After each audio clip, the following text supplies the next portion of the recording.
Children of All Ages. It is me, Dukect, and well, we are going to be talking about a little bit of the Sonic movie. But I brought some interesting guests here. So, who wants to go out first and state your stuff? My name is James Sullivan, aka Jaimetud from Pages to Pictures. I've been brought here as a fan who's now seen the film twice, and I actually have a question right off the bat here for Mr. Matthew Tyler DeLeo here. Yep. Real quick, you would consider yourself a fan of this franchise? Please do not give me one of those situations where it's like, oh, you're not a real fan if you have read, because I don't know where you are, but I will find out and I will beat the crap out of you in the middle of the night. But you call yourself Sonic MTD on your channel. Now, what exactly does that mean? Okay, well, I might as well start with my introduction. Hello, everybody. My name is Matthew Tyler DeLeo, and I am a singer, songwriter, voice actor, failed journalist, and the human host to an intergalactic sex demon known as Sonic MTD. The name is derived from my favorite video game, which is Sonic the Hedgehog, and the initials of my name, which back in the day I used to use when I was into graffiti. I don't know how they caught me. Once again, so the MTD stands for Matthew Tyler DeLeo. So I can tell you've got a crap ton of memorabilia there, buddy. Something like that. Now, when we say that we went to go see the Sonic movie, we're not talking about any of the movies that you have currently listed on your desk right now, right? No, otherwise we would have to be referencing a lot of very bad dubbing. Hey, Sonic AMV was great at the time, but still, you can't beat Knuckles with a cowboy hat. Which, well, I will talk more into that. There's more stuff that he's getting out. We get it, you vape. We get it, you are a Sonic maniac. All right.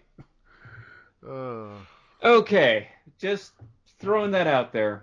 Oh, okay. And also I got this in the mail here. I got that too. So... Spoiler alert, there are no free tickets in there.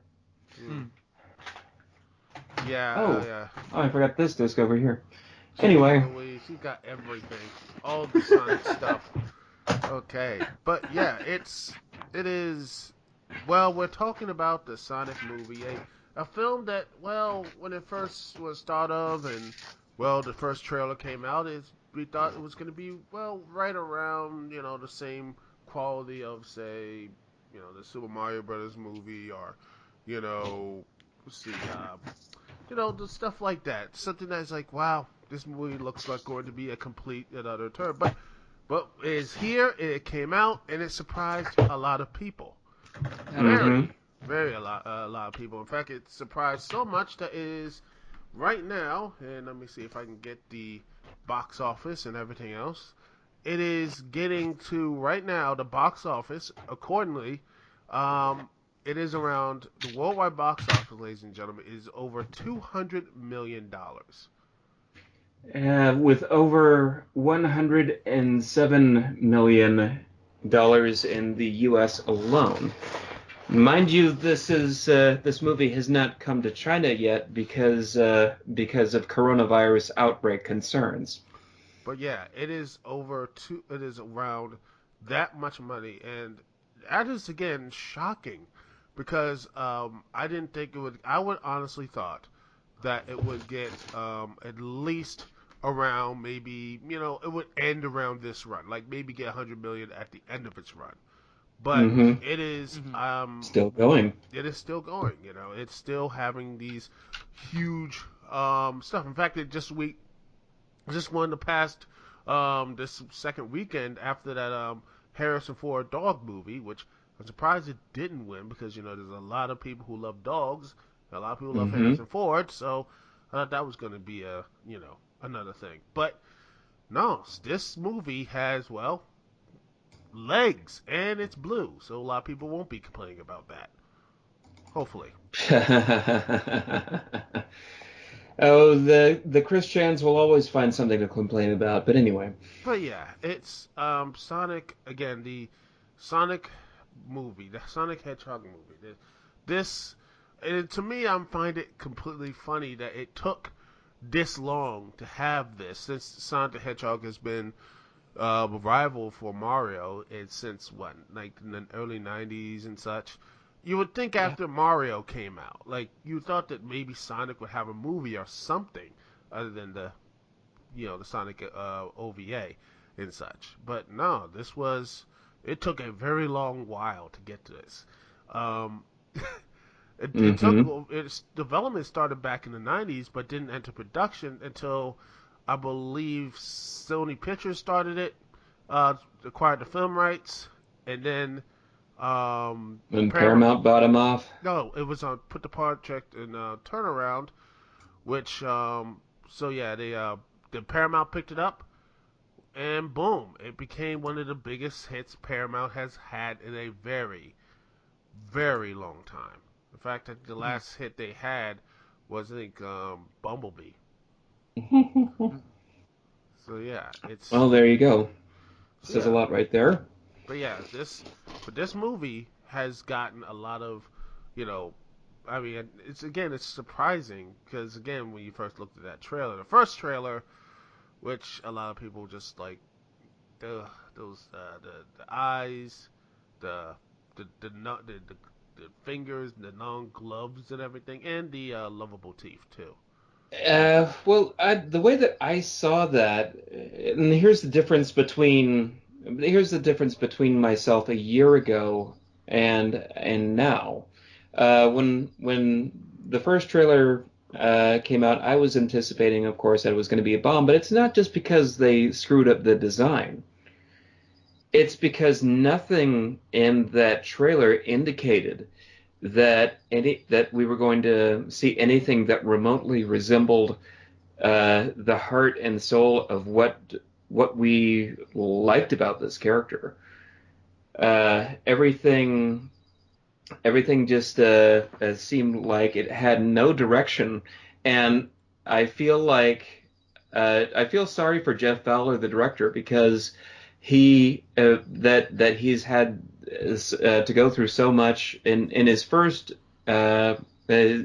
project, because he is actually supposedly a big fan of the game franchise, and the end result with the movie, I'm wondering, okay, what initially went wrong? Would they? It seemed like they were catering more towards with the original product. They were catering more towards making it edgy because this is from one of the producers of one of the Fast and Furious movies. But So maybe there was a lot of influence outside, and then with the backlash and everything, we have something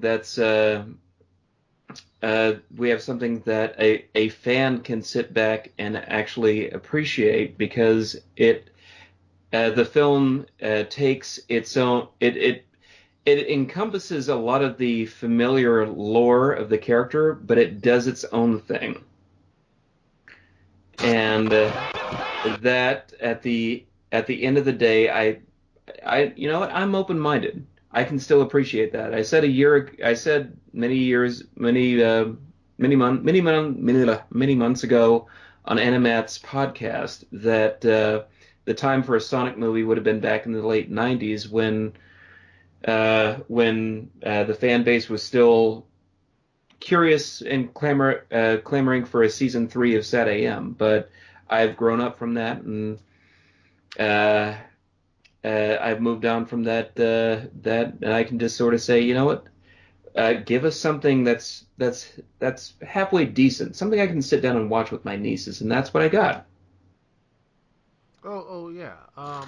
That was again. What do you thought about Matthew? Or what did you when you first saw the Sonic movie?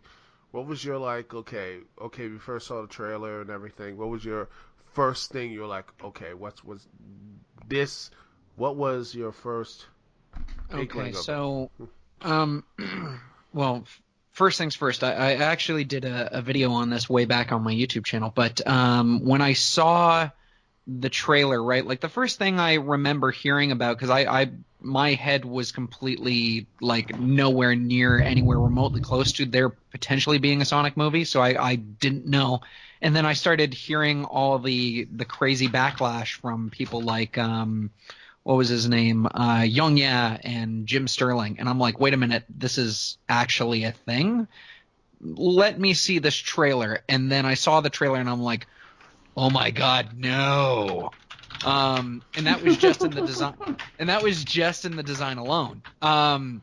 When you have something that is so off the mark when it comes to design, because that design was something that was focus tested and approved by the corporate branch. They're the people who have all the money. They're the main people that are basically funding this, who get the directors and the producers in. So those people are basically the people that are greenlighting everything. And when they passed that design and passed it that late into production, then it basically screamed like they have no idea what they're getting into, other than it's a shameless cash grab. And this came out at the same time as Detective Pikachu, so Nintendo was starting to make rounds and proving that after the success of the Marvel Avengers movies that there are other comic books and other nerd stuff that is going to get a profit. So that was my mentality going in, was a bunch of corporate execs looked at it and said, this will now work. This will now earn us money, rather than seeing something that was going to be made with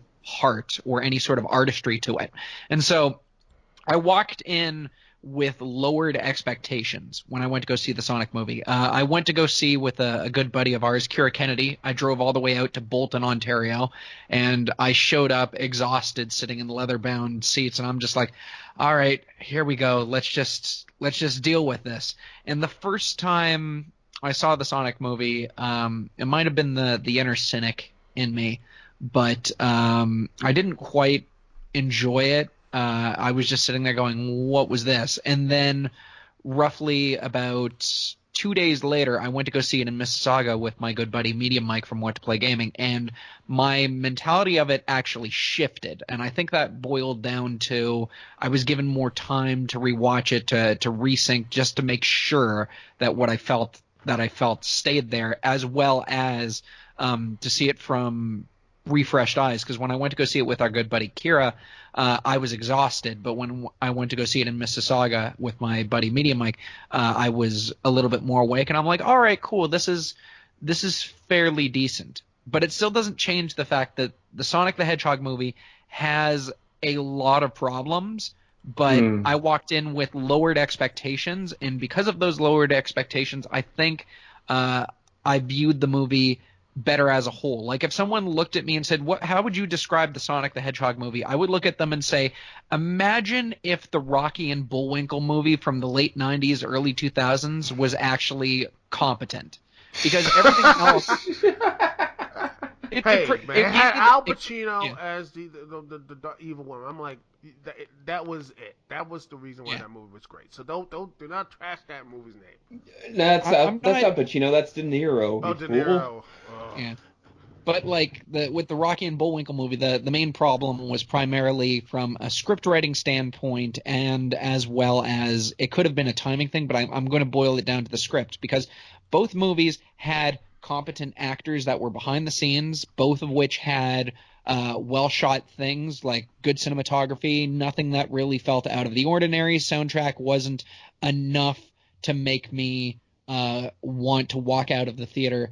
Basically, the problem, the inception, is the script writing and the focus of the film. What were you trying to make? And for me, I'm sitting down and a lot of people were showing me like Venn diagrams of what makes Jim Carrey. And on one side they have that guy from Lazy Town, the villain or whatever, who passed away. And I'm just sitting there looking at it going, yeah, it feels like it's a young children's made-for-TV movie rather than something that applies for everyone. But besides that, it's fairly competent. I just probably would not pay to see it in theaters again.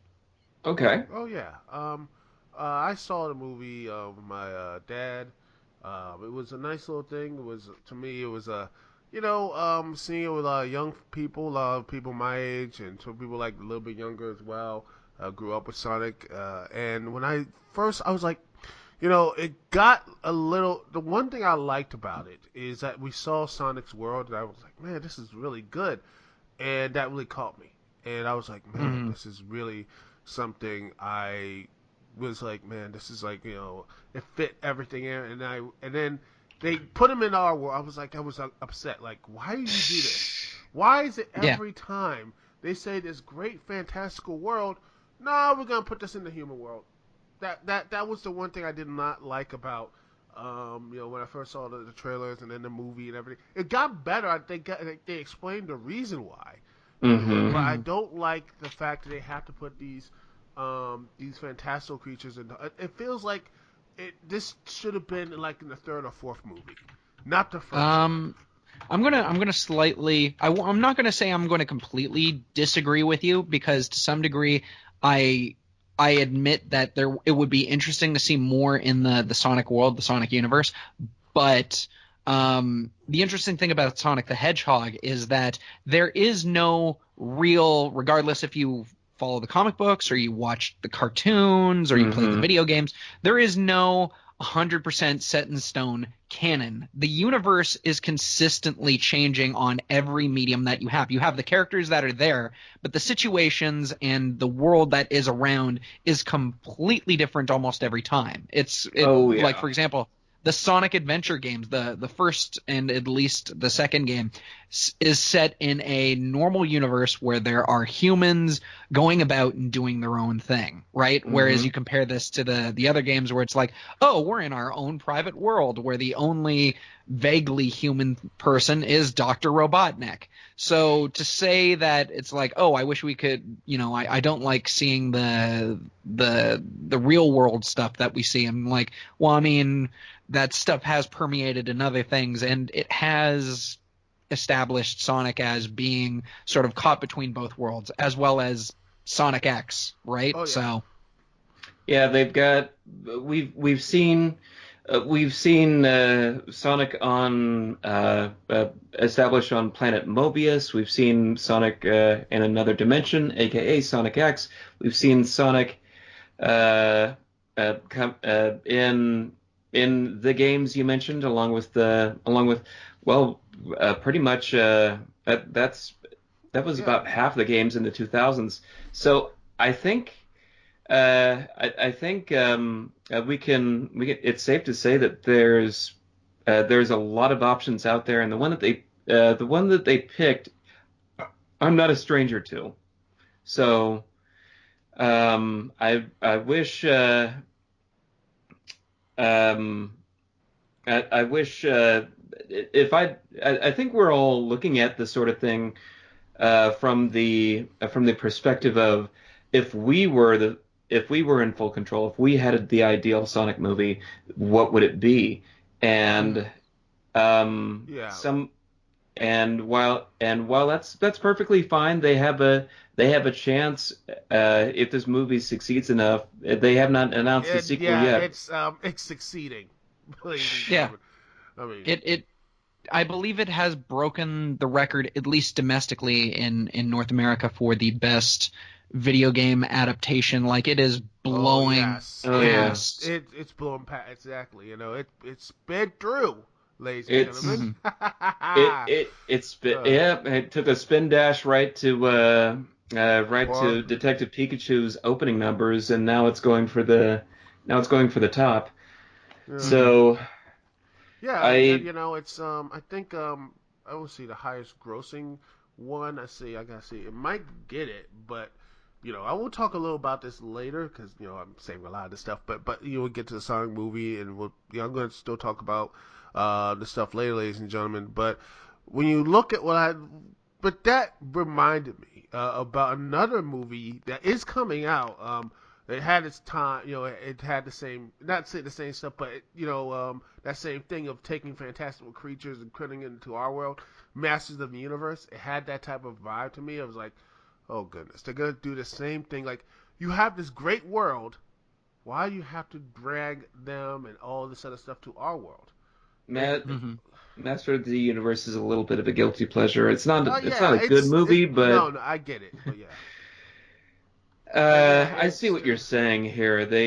Well, every once in a while they do this sort of thing, and they do every once in a while they do this sort of the thing, and what do you know? Another Jason Marsden movie, Enchanted. It worked well there. Uh, so so I I, think, I'm huh? I'm just going to very briefly just mention. I don't know how Marsden ends up getting hold of these like scripts, these roles, because he did like the Sonic the Hedgehog movie, and you mentioned he did that fairy tale movie. What was it called again? Hop. Enchanted. Is it Enchanted? So he was doing Enchanted and Sonic, and both of those movies are like significant gambles. Because imagine him like, because we all know him as Cyclops from Westworld and all of that, and it's like, all right, cool, I've established myself, cool. Well, now I'm going to Cyclops take from something that's a Westworld. complete and total risk, where if it doesn't succeed, my film career is pretty much screwed. And he did that like both times, and he managed to survive both times. Yeah, heck, if you can survive the movie known as Hop, and pretty much having the same type of story direction and such, you know, Hmm. you can survive anything. But yeah, he The did major jump. difference between this movie and Hop is that this movie did not have Sonic shitting out gold rings on the hood of his car. Well, I That's wouldn't be surprised that it was somewhere somewhere in the extended cut. They just like, no, we're gonna no, no. we got one fart Where's joke the in there, but crossover with anyway. Christian Chandler? It's the one deleted scene that everybody wants to see. Truth be told, though, I was actually genuinely surprised they decided to go with live action for the Sonic the Hedgehog movie. Because, in all honesty, I was expecting when someone mentions a Sonic the Hedgehog movie, I'm imagining animated. Like I'm Oh yeah. imagining either like pure Japanese anime, like the movie from the '90s, or I'm imagining at least something where everything is CG.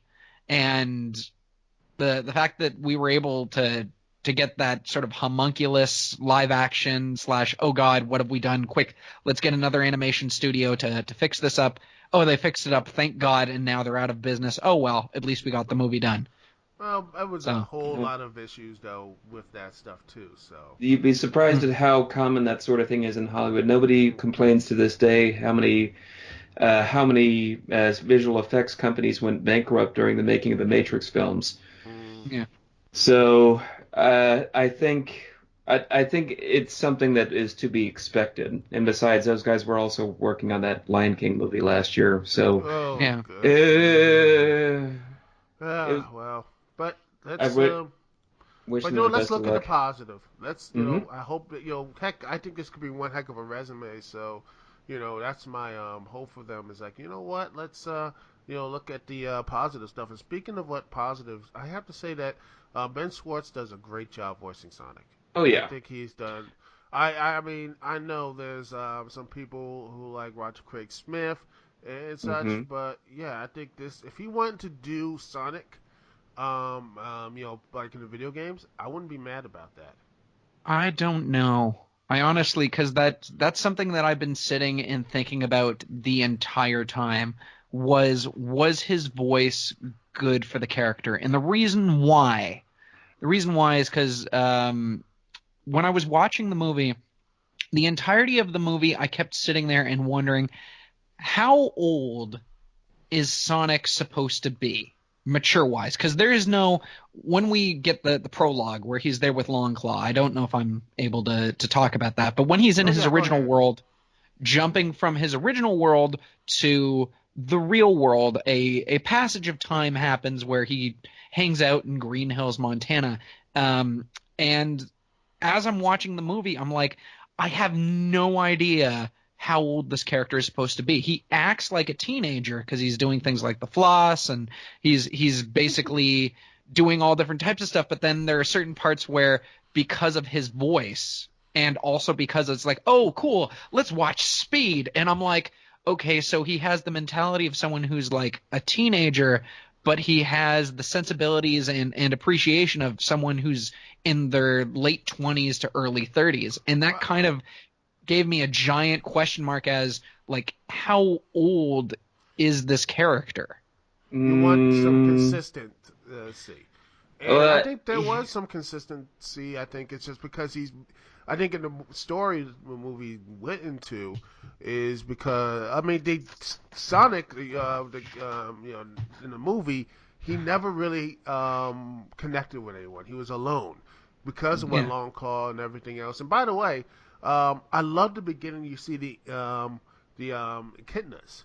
It's like, Mhm. oh yeah, the echidnas are there, and maybe they're going to do some, something for the sequel. I can't wait to see something like that. But I think I like the fact that they shown them to be pretty much villains, which, and I think in the comics and in the games, at least in Sonic Adventure, these shown the echidnas were not all on the side of the angels. If you know what I'm saying. yeah. So, well, to answer your question, or there, Matthew, I look at it in this sense. He's watching. Sonic is only able to watch movies that he is shown through a window there. That's Mhm. stuff that Tom is watching. And Tom's what, older than our generation, so Yeah. I can see. So that's the only venue he has, and it kind of reminds me of something. With I saw an interview live with Robert Englund once, and he said one of the things about playing Freddy Krueger that was nice was that he got to enjoy generations of adoration from fans, because there were the kids that saw those movies in the 80s when they first came out, and then when those movies hit VHS, they had the box sets in the 90s, and then in the 2000s, the DVDs hit, and then the Blu-rays, and every new iteration, every new release, there were, it was, those movies had become uh, a family sort of affair, with the parents showing those movies to their kids, saying, "Oh, I watched this movie back in the 80s when I was your age. Now you're a teenager, you can watch this." So that's the way that I looked at the speed issue. Oh yeah. You look at all this. Yeah, that's what it is. He just saw it, and again, he was sneaking around and such, and basically, he was stalking them. Yeah. Lovable stalker. You know. He's a harmless stalker. Mm. But yeah, I did. You had but yeah, I liked his cave, his little cave there, and shout out to like all the Flash comics and everything he was reading, because yeah, he's like, Well, he nah, couldn't no, be. you can read Quicksilver, without getting somewhat a copyright claim, but DC doesn't care about Flash anyway. But yeah, he just sit Oh, back and read those, and just doing everything in his cave and such, just be and glad he wasn't reading Archie comics. That that would would have have been a been mess. too. That would have Meta. been too on the nose. But how does he know how to read and write? That is my question. Oh, Long Claw, boom, Yeah. yeah. Longclaw So could have taught him. But it also raises another question of, okay, so you mean to tell me that English is the exact same across multiple different worlds? Why not have a different alphabet completely entirely in Longclaw's area? Maybe it's something that he picked up on his own through, I don't know, watching American media, because there are some people who have learned other languages through watching things like, for example, soap operas and things like that. Like a Spanish woman ended up learning English, or at least a base aspiration of English, through watching things like Grey's Anatomy. I've learned Hmm. some Japanese through watching a crap ton of anime. Not enough to be fluent, but you can pick things up like that. Exactly. oh yeah, but yeah, it's that type of osmosis and such. And since Sonic is a speedster, so he might learn things a lot more, well, faster, Maybe. and and such. And the one thing I liked about the movie is that they really play up that him being alone and seeing how um how that affects him and his emotional state, gets him these powers and such, which causes a blackout, right? Pretty much a power Yeah. surge that takes out almost everyone, like half of the East Coast.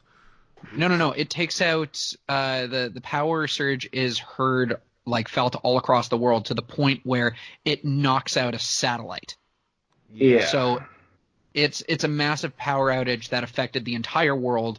And one of the things that happens as a result of that, which the movie never says, but I know for a fact, is some people died as a result of that. Well, There are people that are Oops. on life support that Sonic has inadvertently pulled the plug on them. I'm sorry, Aunt Mabel, but it's time for you to go. Oh dear. Oh, she You was know just what? coming so well, and oh, Oh no, you know what? You know what really happened? You know what really what? What?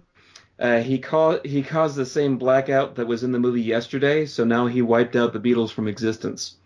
Oh crap. I still What have a to see yesterday. yes. But yeah, and but yeah, it's. But then you look at the the result of that is the Jim Carrey pretty much playing Doctor Robot, which honestly I think this is probably the most accurate Doctor Robotnik, and Mm. yeah, I didn't think Depends. Yeah.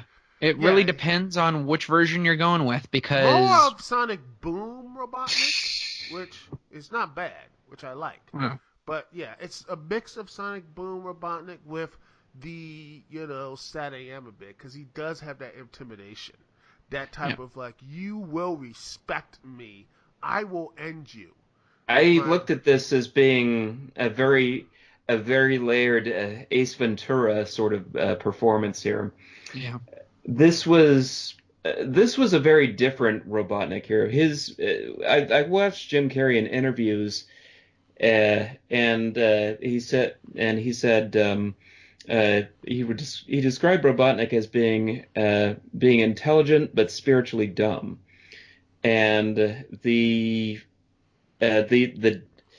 the depths that they take this character, it's not just, oh, he's your regular overweight genius who's evil because he likes to chew the scenery and whatnot. Hmm. That's what we loved about the older Robotniks. I'm sitting there the second time I watched this movie. I'm watching it with my nieces. I'm that close, and I'm so close to this that I'm so close to it with my nieces that the experience watching the second time, as opposed to with my friend and my dad the first time, it was kind of enhanced for me because I'm watching the movie through their eyes as well, and they were scared of Jim Carrey in this movie, but they love the movie. But I'm watching this and I'm just sort of thinking, Jim, he's going back into his past and saying the last person that punched me was a school bully in the fifth grade and whatnot, and I got revenge on him, yada yada yada. And I'm just like, you know what? I can't tell you how many. What scares me about that is I can't tell you how many times I've sat alone, thought about being picked on from 30 years ago.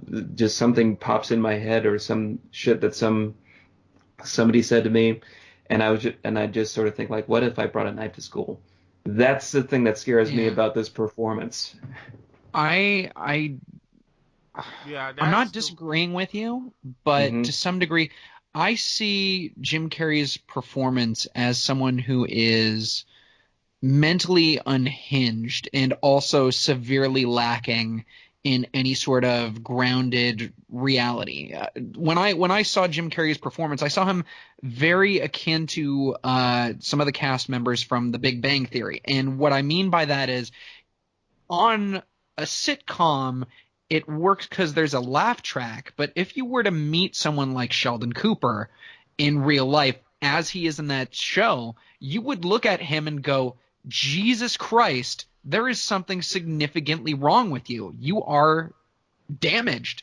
You are Hmm. incredibly mentally damaged. And when I was watching Jim Carrey's performance, all I could see was a person who was significantly bullied, who probably should have needed to have some like close friends who just looked at him and just be like, dude, you're acting stupid. Here, hang out with us.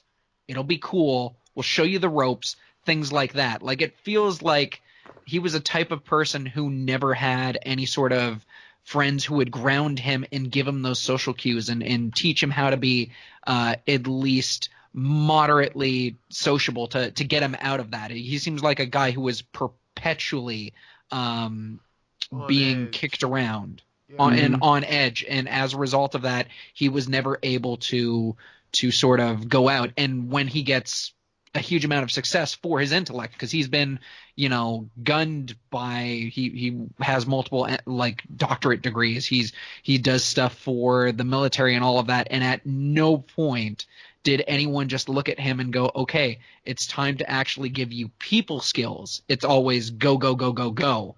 So when I look at Robotnik, this is what happens when you have a military led by General Grounder, apparently. Yeah. Oh yes. You Go have on. that as well, but the one thing I did like about it is another thing is that they're both Sonic and Dr. Robotnik stuff. When they had time to have that whole feud go together, they gelled really well. The one issue is that I wish they had a little more time, but I can understand why they waited a bit.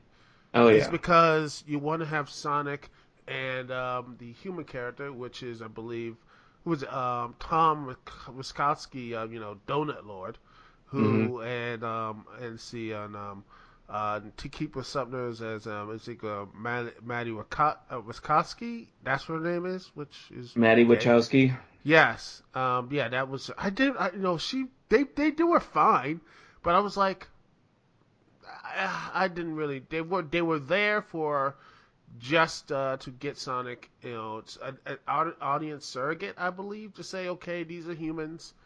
They're humans. They're they're here, so don't worry about this stuff. That sort of thing. That sort of thing, and help Sonic out a bit. But yeah, I just did not. Well, here's the difference. Well, okay, yeah, Tom's a bit of a placeholder character. That's true. I think in the sequel they could just finish his and Maddie's arc off together. But I think the moments that work for my nieces as they were watching this, they liked. Okay, we now know how Sonic got his shoes. Oh yeah. Apparently there's a niece who's got a perfectly good set of Pumas lying around that just needed to be spared. I'd like to see the deleted scene there, but when they saw that part, they didn't question it. They just lit up. So I had to consider the movie from that angle as well. Yeah. Sorry, I feel like I cut you off there, Matthew. Yeah, Were you go gonna... ahead, Matt. You gonna say some stuff? Depends. I might have lost some of my momentum. Where was I? We're talking about Robotnik and seeing that he could not really connect with people. He had success, and he didn't really have any grounded stuff. Like, he wasn't grounded. Yeah. So, and an outrageously classic example of this, actually mentioned in the film, are his interactions with his, I guess you would call him the assistant to him, because Stone. Yeah, because Stone is a guy who at all times throughout the movie never once says anything mean to him, never once does anything wrong, is not afraid of him, and on multiple times has been like casually playful with him, but just because like the entirety of it is he does not know how to react around him. Like little things like, hey, sorry, I got you a soy latte. I thought you might wanted it. And instead of sitting there going, thank you, you saw nothing, but I absolutely love what you do. He doesn't act like that. He gets pissed off the entire time, and he's like, of course I want a soy latte. I love the way you make them. And just starts drinking it. And I'm like, okay. And like little things where they walk out of the infamous bar, which also I want to say one of my favorite scenes in the movie. But like what happens is they have a small little banter, they high five each other, and then after the high five Jim Carrey turns around and either punches him in the solar plexus or the throat, one of the two, and then turns back around and continues walking off camera and says, "You left yourself open." And I'm like, why would you do like? And I know, because once again they're playing it for laughs, but the entire time I'm sitting there going, this is a man who probably sort of needed to have guidance from a young age, but because of his severe intellect was probably pushed away from the ability of building those social skills, basically making him in a state where I wouldn't say perpetual man-child, but leaving him in a area where he has no idea how to act around people his own age and has no repercussions for it. Yeah. Yeah, Yeah, so and eventually he did when when him and Sonic went through, which I do like the fact that in the movie they have a reason why Sonic calls him Eggman because of the Eggman drones and such, and his drones look like eggs and such, and those two really play, like I said, they play off each other very well, and the one thing I did like. The one thing I was interested in is the way that they played off the rings and such, the warp rings and such, which I know some people worry about. Like if you play the games or read the comics, as you know, or Jaimetud showed, is that they had warp rings. They had things like that, especially in the games too. So I did like the fact that they had like a whole bag of rings and using them to go to other worlds and such, and also I like to study digs at the next world is the Mushroom Hills world, which which pretty much was like from Sonic and Knuckles, I believe, right? And then he had a little bit of a dig, said he hates mushrooms, like, and people are saying that's a dig against Sonic. I mean a dig against Mario, which is, I don't know. Is it? Because I mean, it could be, but I think that's grasping at straws. If you wanted to take a shot at Mario, you probably would have had to be a bit more blunt, because that is something that most people would not. I think they just wanted to say he really likes being there, and the other world is just absolute garbage type of situation. It's called the Mushroom Kingdom, but how many times do you actually go around seeing everything being made out of mushrooms, you know? yes, exactly. you have a good point. It's a thematic thing, I guess. But it's interesting though to see that that whole thing. Which, by the way, Mario pretty much has to, you know, get double this at this point, or just Sonic is going to be like, well, the old thing goes. Are you What watching Sega Elimination? Take notes. But yeah, I think it's going to be something. When I looked at the movie and everything again, I think that the best part of the movie was when there was a lot of good parts. I like the bar scene. Really shows Sonic's speed. I think the battle, which with him and Robotnik, the giant chase scene and such, really good. And I'm like, wow, this is actually shows Sonic, like, him and Robotnik. I'm like, this is something right out of the games and such. Which looks something like, say, if you play Sonic Unleashed or, Sonic, one of the mainstream, the later end games and such. That sort. I was like, man, this looks really good, like Sonic Adventure, Sonic Adventure 2, Sonic Unleashed, that sort of thing. The daytime stuff, not the Werehog. I don't know how you fit that stuff in there. If they could, I wouldn't know. But yeah, I think it's the way they did was, it was, I'm like, wow, they really did a heck of a job. And I'm like, wow, I'm like, they really did, the people behind this, like, this is the way they made this was probably one of the best. I think that's probably the best way they can feature Sonic and the stuff with Robotnik and everything, make him seem more of a threat, because he, like, since Sonic is so fast, he just used, one of his quills to sync up with him and his speed. And I'm like, wow, this makes, seeing how Robotnik in Sonic, the whole cat and mouse game and such. I want to say, because I casually. Oh, sorry. Did I cut you off? No, that was done. No, no, no. I'm not talking about you. I'm talking about our good other buddy here, James. Sorry, I was gonna say the only thing. Here's one thing I appreciated upon second viewing, and this is a bit of irony in the screenwriting. You notice in the beginning of the film, Sonic's lonely. He's like you guys said, he starts to develop a little bit of mania. He's talking to himself. Um, Hmm. he's a bit of a schizophrenic character. And then now think about that and look at Robotnik at the end of this movie when he's on Mushroom the Hills, mushroom planet. which has oxygen and people just live there, but no one else is there, which is, well, maybe I think I'll just say he just went crazy because he was in the mushroom place. That's why. And now he's talking to an actual stone with a little face on Or it, a like rock. Yeah. with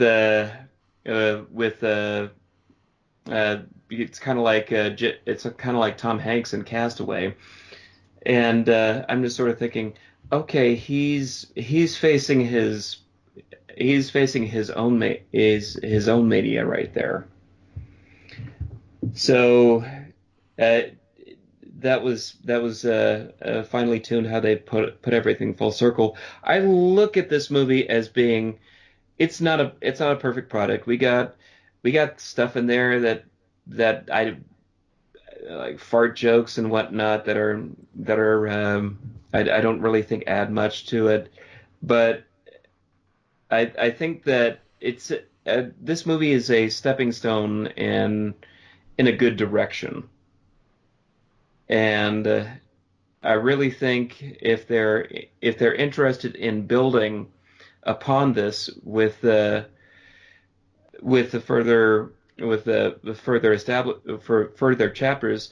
Yeah, spoiler alert, everybody's seen that mid credit scene now. They're teasing about a sequel. Hmm. Yeah.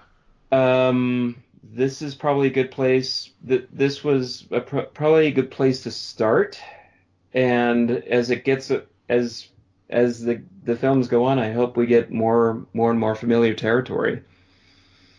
Yeah. And I hope we get fresh, well written takes on familiar territory. Let me put it that way. Oh yeah. Um, yeah, yeah. So that's my spiel on that. Matthew, you got something? Or In regards to, Yeah. How the movie ended and everything else. What was your best part of the movie? Like, the whole chase scene. What was your like when you saw that action scene? What were your thoughts on it okay, and the well, ending? I'm going to state my two favorite parts about the movie. Then I'll talk a little bit about the ending without getting into spoilery territory. My first number one favorite part of the movie, and you guys might laugh at this, is before the movie even started when they showed out that Sega logo that was made out entirely of all the different video games, and I'm Oh oh sitting there yes, yes. seeing Yakuza and Golden Axe and like all these different games that have been part of my childhood. I'm just like, oh my god, now I understand how Marvel movie fans feel. I got it. Well, did it you took it that So long. did you hear the very faint Sega in there? Yeah, that yes, of was. course I did. That's actually whenever I get a text from someone that Sega noise is what shows up on my phone. So I need to get that's that on my phone. That is amazing. but like I was saying, a part of the movie that I absolutely really loved was the bar fight scene, the slow-mo bar fight scene, because it was the one time, like we all know Sonic the Hedgehog for having super fast speed, but the ability to break it down like that and to just show how when he puts his mind to it, he's completely overpowered. Like he can alter just about anything. The only thing that really was a problem was when Robotnik got a hold of one of his quills, and then all of a sudden it became instant level playing field. But Mm-hmm. like just to show he is that fast that he can basically go into a bar fight and just go, all right, cool. I'm going to make it so that way these two people that are attacking my friend are now attacking each other. And I'm going to move my friend out of harm's way and put him right by the bar and give him a beer in one hand. Then I'm going to go around and toilet paper everyone else. And then I'm going to go grab these ketchup and mustard dispensers, and I'm going to draw all over these guys. And he's doing it, and no one is in movement. And I'm just like, this is cool. I absolutely did love that scene, and I felt like they used it just enough in the film, because as I was watching the movie, I'm like, man, I kind of wanted to see more of that. But then after walking out and thinking about it, going, no, if you do that too many times, people are eventually going to look at that and it'll lose its luster each time. It's diminishing returns. Who did it better, though, Sonic or Quicksilver from X-Men? I actually, Well, yeah. I'd say Quicksilver. Matthew? Well, Quicksilver was the only good thing about those particular films, I think, when he had those scenes. So I think Sonic sort of wins out here. Matthew? I haven't seen the movies in question with Quicksilver, so as such, I cannot pass judgment. It would not be fair. Okay. But moving on to the end of the film, the infamous end credit scene with a cameo from a certain character who. We're having this spoiler, by the way. Just huh? I guess it's a spoiler podcast. Who cares? Everyone's seen it anyway. It's $100 million and such, so you can say it. It's my boy. He pops up. Yeah, Yes, Tails. his boy, Miles per hour, aka Tails.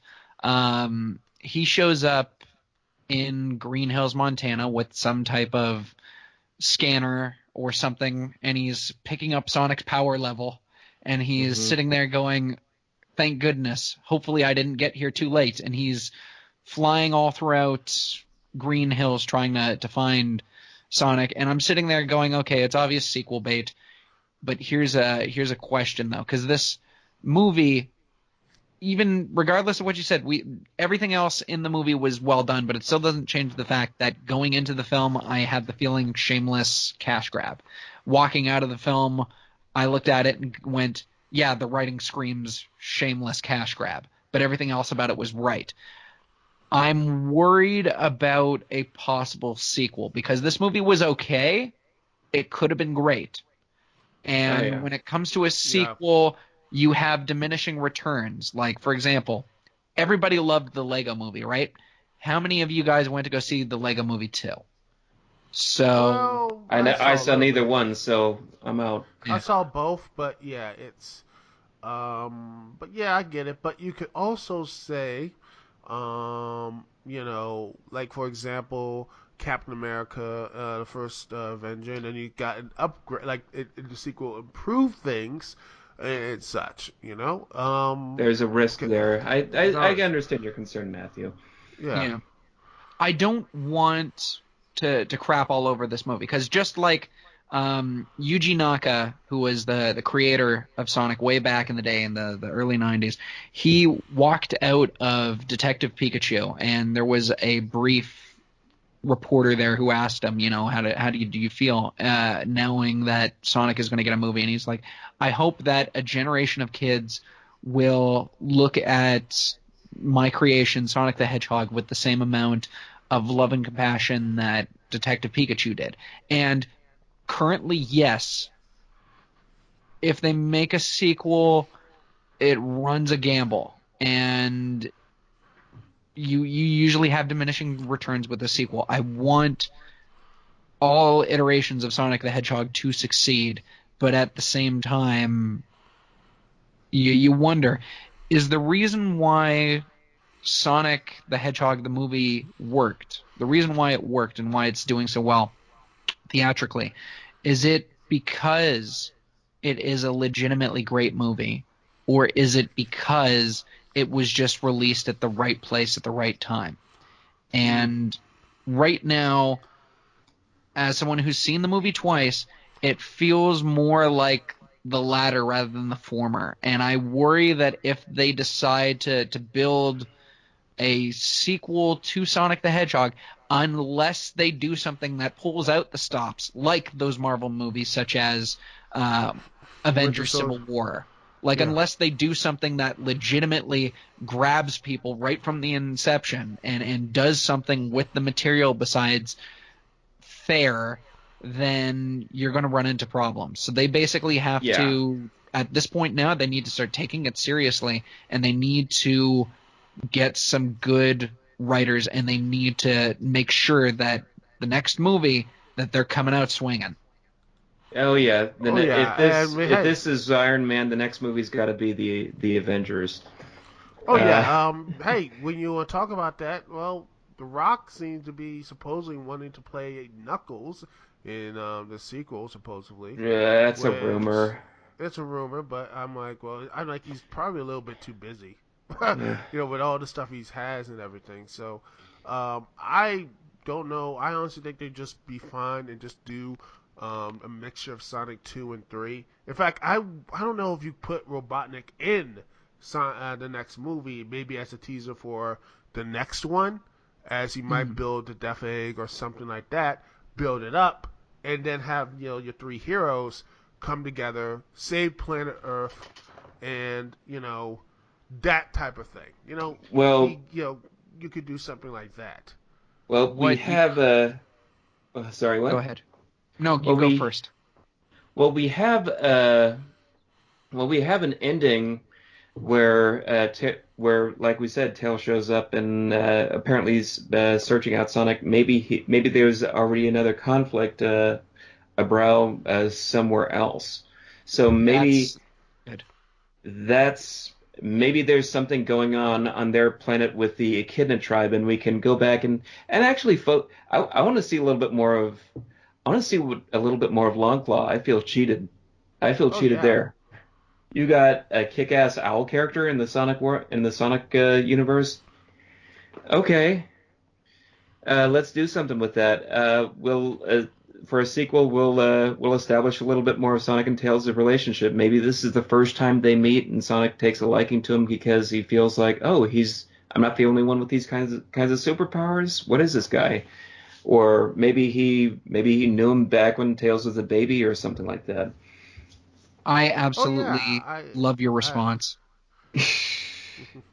So, in all honesty, what probably should happen is, okay, the next couple villains needs to be some kind of warning besides Robotnik. Robotnik probably, at this point, he will be delegated to a minor villain in the sense of you treat him like Bowser. He's a guy who does get in fights with the hedgehog, but will have to team up or do something that somewhat makes him look at him and go, this is a minor threat. Considering the fact that Tails jumped to another world makes me believe that there might be a big bad, a giant big bad that is probably something that is so terrifying he has to jump worlds for, and that could be a good rallying cry. We've seen in the other Sonic the Hedgehog games, we've seen evil aliens, we've seen the chaos creatures, we've seen I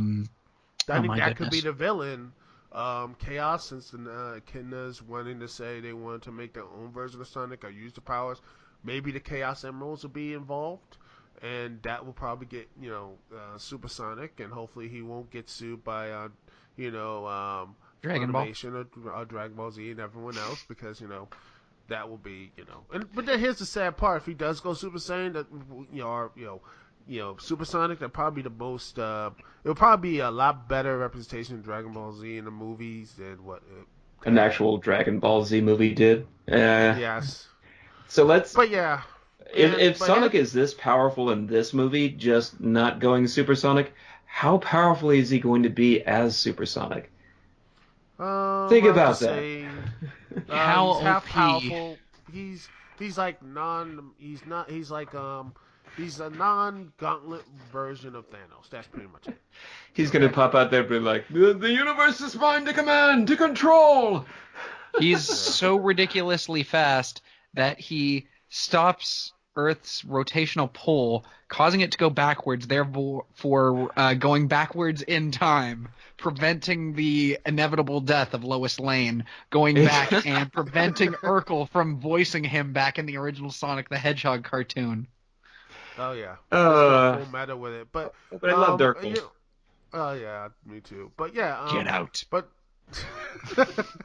but yeah, you think of the I Sonic like and this guy. everything else. Yeah, I want to just ask the question. You saw that whole Marvel thing came out, the Sega Marvel stuff, all the games. If this looks to be successful? Do you think that people around Sega say, hey, maybe we could try this whole cinematic universe thing? They might actually try it. Okay. And Yeah. No, well, what? it makes sense Um, because everyone else is attempting that. You remembered when they tried to do the the Dark Mummy, Universe. the Dark Universe? Yeah, yeah. Yeah, but yeah, I think could they do it? And what? I mean, you know, Sonic 2 is going to be on the horizon, but what would it be for example, what would be if you had to pick another Sega video game? What would it be to basically say, okay, what's the next one to get that video game movie up? What would you? Yakuza. Yo, I, I was gonna say this guy's gonna call Yakuza. oh Get Because wow. it, I'm get I'm it, looking at yeah. get it straight up I'm looking R-rated too. That's yeah. the thing. Don't have to do a family film. Sega, yeah, Sega has always been the antithesis of Nintendo. Do a Yakuza movie. Just, just make that happen. Make something for the adults. Oh So yeah. they do actually have a spin-off about Yakuza, which is a live action thing, I believe. I don't think it's a full-on movie, but they do have episodic stuff that has been out there for a couple years now, and apparently goes over like gangbusters. So they have been experimenting. I definitely feel, especially because of how successful a certain foreign film called Parasite has done in the Oscars. I think now might be a time to possibly consider doing a Yakuza. I don't think that there should be a Valkyria Chronicles movie. What Oh other? well, there's Because others. We don't need an Altered Beast movie. We don't. Uh, But you know what people are looking for? Say, how about, for example, something more of a out there film? Maybe they can look and say, oh, look, they can do a Knights movie. I think the a Sonic Knights team, movie, yeah. yeah, Knights Knights might movie. work. I'm thinking Ninja Gaiden. Oh Oh no, no, no, yeah. no! Ninja Gaiden is not Sega, I believe. It's I Uh, Sure. think Shinobi actually is Shinobi the is what you're Oh. thinking of. Oh, okay. which Sorry. It's all right. Shinobi. Yeah, that could be something Where's the you can. Virtua Fighter movie? Oh, Virtual Fighter. No. That could stuff too. No. Oh, come on, that. Well, I don't okay. know. If there is going to be a Virtua Fighter thing, I probably would not recommend casting it in live action. I probably would have looked at it and said, do an animated Virtua Fighter movie because so far, video games that are based upon fighting franchises, right? They were for a very limited window. It's one of those movies that you're sitting there going, okay, this can only work in this particular era. Um, All right. Well, what the about only the Shenmue movie? What about that? Shenmue might work. First two games were solid. Third one's a little bit of a mixed bag for me, but They need to like because once again, Shenmue's a giant scoping franchise, a scoping saga, and as far as I know, he still hasn't found his father's killer. So, Yeah, they're still searching for that. he's like 18 Um, years 3 later and he games, still what hasn't the found the heck? guy. Yeah. yeah, he's playing a lot of those. He's looking at like those little dolls and such. He's still getting there. But yeah, there's others like someone say, what about a Bayonetta movie? Which I'm like, I don't think you can even come close. Bayonetta is way out there. I don't think they'd Um, ever be able to pull it off, at least not a because live action. the story doesn't even make sense. I don't think you could make a movie. I wouldn't say it's unfilmable, but you have to be on point with everything and just make it simple and everyone can get it because the story doesn't even make sense there. There's another Jet Set Radio could work as an oh animated film. oh Oh, yes As an oh yes animated love film, that. not live action. Oh Oh yeah. yeah, oh Oh yeah, yeah. oh yes. Another thing, I could do live action if they're since and such. Let's see. Where is Streets of a Rage. Streets of Streets of Rage. Rage? Oh Yeah. Streets of yes, definitely. Rage. And Bare knuckle. Parents of Dragoon. I know that could be a huge fantasy movie. Since hey, How to Train Your Dragon is pretty much done. I think they could get that type of audience with it. There's Well, some really good. we still have Dragonheart movies being made, so Yeah, yeah. I think you could do something with that. Also, I heard some people who want to have this Golden Axe. Golden Axe That maybe. I mean, Golden Axe is pretty much a Conan-esque world, which I'm surprised no one has. I mean, this could have been something really like back in the '90s and stuff. I'm surprised they didn't make Yeah, this into a video movie and such, since Conan was such big at the time. I'm seeing There's a late lot of '80s, early '90s. Oh yeah, it could have been something really good. I know that the property is not moved anytime soon, but I think it could do something really good with that. And you know, or if they want to do something completely, well, wait, they already did House of the Dead, so no. Um, but yeah, there's a lot of other movies and a lot of other things they can do. I don't know how they're gonna fit in if they did a cinematic universe though. But Just don't even. Yeah, I'd say don't even try a cinematic universe at this point. Don't focus on that. Focus on mhm, making good movies. Yeah, yes.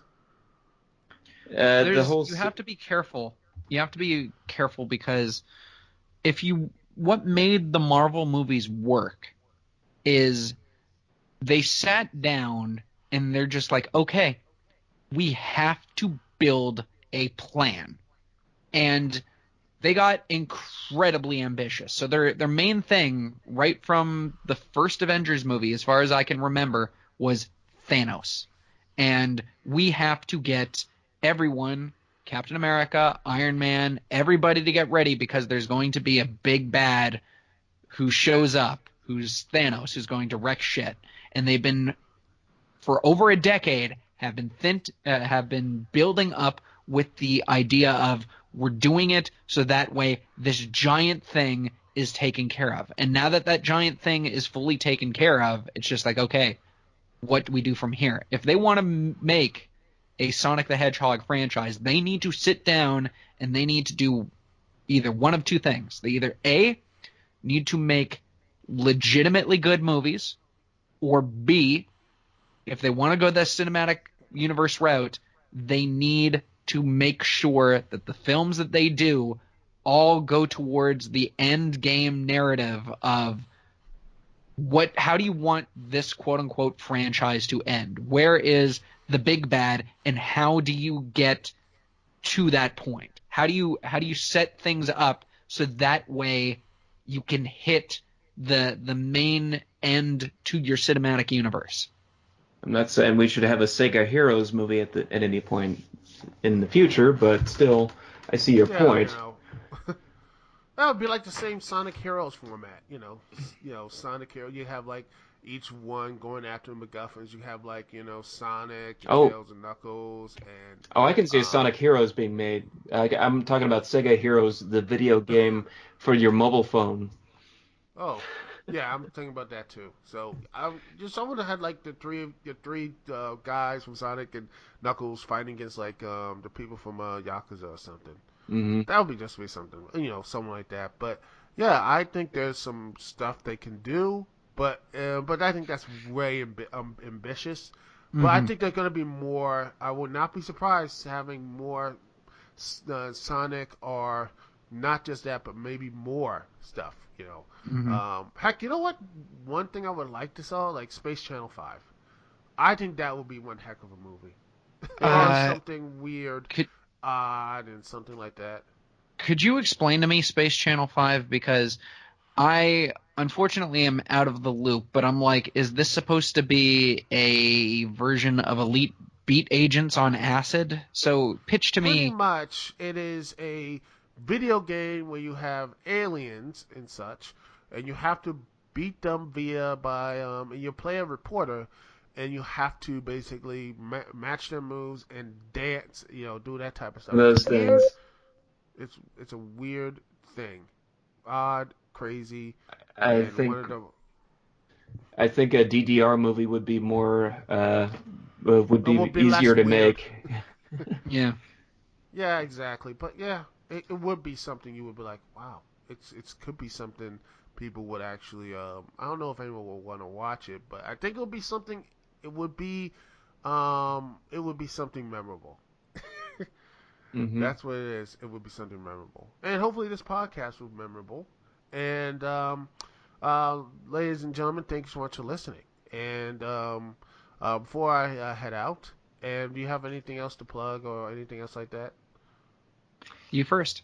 Um, I'm gonna say look me up on Facebook under From Pages to Pictures or on my YouTube channel Jaimetud or now my BitChute channel, which I'm moving over to.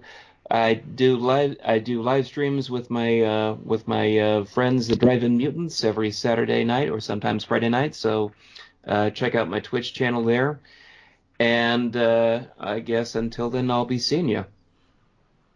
Okay.